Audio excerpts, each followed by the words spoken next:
Welcome back to Turning Hard Times into Good Times. I'm your host, Jay Taylor, and I'm really pleased to have Robert Carrington with me again. He's the president and CEO of Newrange Gold Corp. It's trading in Toronto under the symbol NRG. You can buy it in the U.S. as I have under the symbol CMBPF.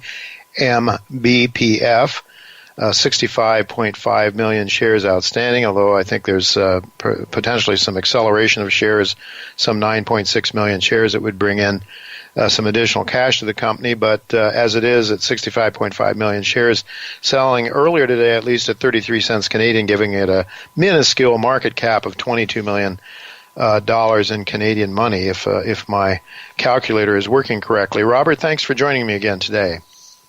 Jay, thanks for having us. Always good to talk to you, especially about companies that I own shares in. I care a little bit more about those, it seems, for some reason. But you were last on the show on the 21st of November, about a month ago, a little less than that. And about a week after that, you put out a press release talking about some new targets at your flagship Pamlico project. What can you tell us about those targets? How did you derive them? And what might it mean for your exploration program going forward? Well, the targets that you refer to are based on a multi-phase, multi-layered geophysical program that we conducted. That program consists of combined airborne magnetometry and radiometric surveys and a ground-based gravity survey. The different types of deposits respond differently to different geophysical techniques, and the air mag and radiometrics strongly indicate, as we mentioned in the press release, that the Pamlico Ridge area is much larger with a much greater strike length than what we had originally anticipated from a simple outcrop mapping. The geophysics indicates that we're probably looking at something with around a 6-kilometer strike and probably around a kilometer wide. Now, wow. all of that probably won't be mineralized, but there are certainly going to be multiple target zones along that. The air mag and radiometrics also clearly identified the east-west zone as an area of intense alteration, and where that crosses the Pamlico Ridge Zone is obviously a very promising target area. Both of those major structures have seen historic production in the 1880s. And so going forward, we're going to be, we're extending our mapping and sampling to cover that area. Importantly, certain types of, especially sediment-related deposits, both skarn systems and sediment-hosted gold systems that are, you may refer to them broadly as Carlin-type systems, respond very well to certain types of geophysical surveys. A skarn system commonly will have a high magnetometry, high radiometric signature, and a high gravity because it's so very dense. And in fact, we identified two highly anomalous areas that the geophysical consultant is convinced represent skarn development in the Paleozoic sediments, or in the Mesozoic sediments. I'm sorry, they're on the property. There's a very thick, a couple of 1,000-foot thick sequence of limestones that are a potential host for skarn-type development. And then some of those same sediments further away exhibit areas of low magnetometry, high radiometric signatures with very low gravity. And the low gravity in the carbonate sediments suggests there's an alteration called decalcification that is one of the alteration styles that is commonly associated with the development of sediment-hosted gold systems, because all gravity does is measure the density of the rock in the near surface within the top 100 to 200 feet generally.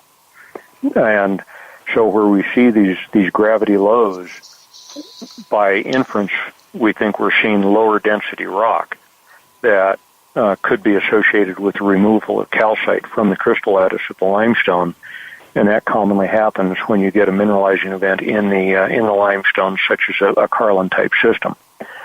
So at this point, the gravity is It's extending the volcanic-hosted targets that we have, confirming the presence of some very large targets, and then the multi-layered geophysical surveys are also strongly indicating the presence of other deposit types, such as the sediment-hosted gold and the possibly even skarn-type gold systems. And in fact, the one of the strongest anomalies that may be indicating skarn development is associated with an area of intense bleaching and iron staining of some of the carbonate sediments on the property. So it's very promising, very exciting. We have a lot of work to do on the property to develop drill targets in some of these areas. Again, the geophysics is a kind of a lead-in to the rest of your field work that ultimately results in drill targeting. Yeah. Well, indeed, I know that you made a point in your November 6th press release that none of the drilling that you've done so far has taken place on the ridge, on the Pamlico Ridge portion, I think you said. Robert, do you see this Pamlico Ridge, is this perhaps structurally a very main part of this system, possibly? I believe it is. I believe Pamlico Ridge and some of the cross-cutting structures that intersect the Pamlico Ridge structural system are major targets across the property, and I think we will see multiple centers of mineralization developed along that zone. Mm-hmm. You know, you've had some remarkably high assays that have been reported, the kind of things that in a strong gold bull market anyway would get people very, very excited about your stock. And indeed, your shares did go up to around 70-some cents, about half that now, which I think, given what you're telling us now, makes it a much better price than it was at 70 cents, back in July of last summer. But, yeah. Some really high grades. I mean, like 4.6 meters of 43 grams per ton, 6.1 meters of 97, almost 98 grams per ton. I mean, but you're still very early days here, aren't you? You don't have a resource yet. Now you have a bigger target. You have more to shoot at. Do you have any idea of have you put together, or are you in the process now of putting together a drill program for 2018? Yes, we are. I'm actually we're interviewing from the property. I'm on the backside of Pamlico Ridge right now, and we have crews mapping and sampling underground. And the specific goal is to expand our drill targeting into some of these other target areas. We're going to be drilling one of the areas that we've already identified. We don't have specific drill sites permitted or identified yet, but we have decided we're going to be drilling this. Is about 1,000 meters away from the area that we have been drilling in. So it's a very interesting extension. We've identified basically a intersection zone with three major mineralized structures coming together in very favorable host rocks, in the same latite host rocks that host some of those high-grade numbers you just mentioned. Mm-hmm. So I believe it's going to be a real exciting period. There are a number of historic mine workings from the 1800s that partially explore and develop some of this. Of course, the old-timers in the 1800s were primarily looking for coarse-free gold that they could identify with the gold pan. And a lot of what we're looking for is stuff they may very well have missed. So mm-hmm. We have tremendous potential here, and the interesting thing is they just simply drifted in and raised up on the high grade zones. Mm-hmm.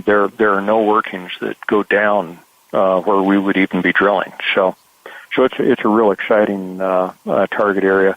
We're also going to be drilling about a kilometer and a half to the south, and that's an area where the historic database has some amazing high-grade samples in there, a lot of plus 1 ounce gold at the surface. So we'll see. Hopefully that will extend to depth. We're going to be doing a lot of mapping and additional sampling in that area to target those structures. and hopefully be able to project those down through the rhyolite cap and into the more favorable latite sequence at depth. All right. Well, it's going to be very exciting. Maybe you can just tell our listeners, you're in Nevada. The infrastructure is really good. Your energy costs are, I suppose, very favorable. Some of those are considerations longer term, of course. First, you've got to outline the gold and the resource there, and then start doing the economics. And you got a lot of work to do. Metallurgy. Have you done any metallurgy yet? We haven't done any metallurgy. That's actually one of the things that we'll be getting started later this year. Before January 1st, we'll be delivering composite samples from our drilling to McClellan laboratories for cyanide solubility work. It'll be a combination of bottle rolls and probably a column leach test to determine the amenability to cyanide leaching. And some of the higher grade zones will probably have the laboratory go ahead and do more detailed cyanide leach tests on to see what it would behave like in a mill. But so far, the gold seems to be very fine-grained, and I suspect we're going to get excellent recovery in a heap leach environment. So that's why we'd be going with the columns. Yeah, you mentioned that the oxidation is quite deep there, I believe you said, right, the last time we spoke? Extremely deep, yes. It's the deepest oxidation I've ever seen anywhere on any project I've worked on. We've drilled 2 stratigraphic test holes that both indicate the oxidation level extends to more than 200 meters. That'd be about 630 feet. So that's a very deep level. And those are the kinds of things that people might not be aware of that could be very, very beneficial. And your infrastructure issues are really very positive there too for you, I guess, right? Oh, they are. You're correct on all points there. The infrastructure is phenomenal. We're literally 15 minutes outside of the town of Hawthorne, Nevada. Actually, from where I'm parked speaking to you, I'm looking down the canyon and directly out into Hawthorne, Nevada. It's amazing. From the hotel we stay in, if you know where to look, you can actually see the target we're going to be drilling in 2018. Interesting. Well, that's really, with a minute left yet, Robert, you do have some assets in Colombia. Anything going on with those, and might they be monetized to help you finance exploration in this project? We're certainly exploring opportunities to monetize those. The only work we're really doing is I have an independent consultant working on the drill data from Uramalito to see if, in his opinion, Uramalito is at a point where we could initiate a 43-101 resource assessment. And if he indicates that he thinks we can do that, then we'll go ahead and initiate a maiden resource assessment for Uramalito. All right. And do you have all your drill results back yet? No, we don't. And we're doing some checking on some of the other results. I imagine we'll see the remainder of the results come out in early January of 2018. Okay. And when might we get when might you talk about your program, your exploration program? How soon do you think you might have that for us? That's going to depend largely upon the project manager. He's a very accomplished geologist.